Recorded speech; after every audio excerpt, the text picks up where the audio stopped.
6 месеци затвор доби Зоран Милевски, кичеец кој ја предизвика сообраќајната несреќа кај Стража на 4 септември, во која животот го загуби едно лице, а 7 беа повредени. За обвинителството единствениот прекршок што го сторил кичеец е претекнувањето на полна лента, но тој се покајал и признал дека е виновен.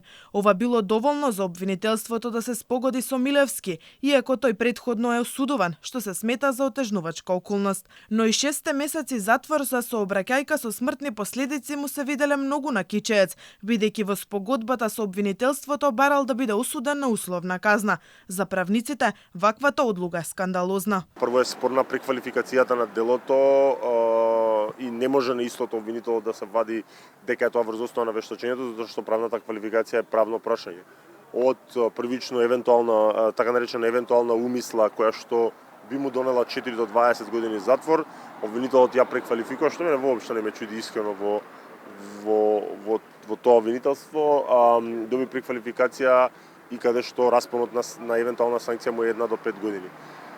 На господинот Кичеец или Милевски седно му е применет институтот во онредно ублажување на санкција, затоа што казната е под 1 година и може да се спусти до 3 месеци.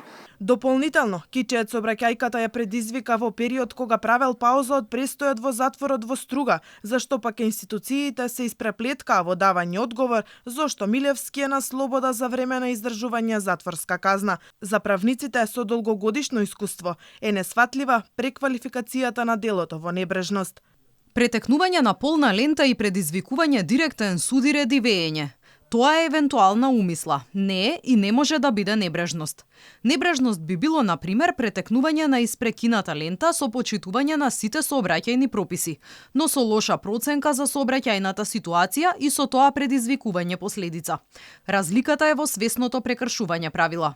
За да добие некој минимум затворска казна за некое дело, треба да има вонредни олеснителни околности, кои правниците во случајот со Кичеец не ги гледаат. Има еден друг момент кој што се јавноста, бидејќи лаичка, не го знае, односно не го познава, а тоа е дека за да се добие спогодба пред обвинителот, прво треба да се согласи со тоа обвинителството, но втор кумулативен момент е да даде согласност оштетените. Дали воопшто даде согласност со оштетените или не, е прашање кое што треба да се истражува. Кичеец во декември 2019 година беше осуден на казна затвор од 3 години за случајот рекет, каде што призна вина.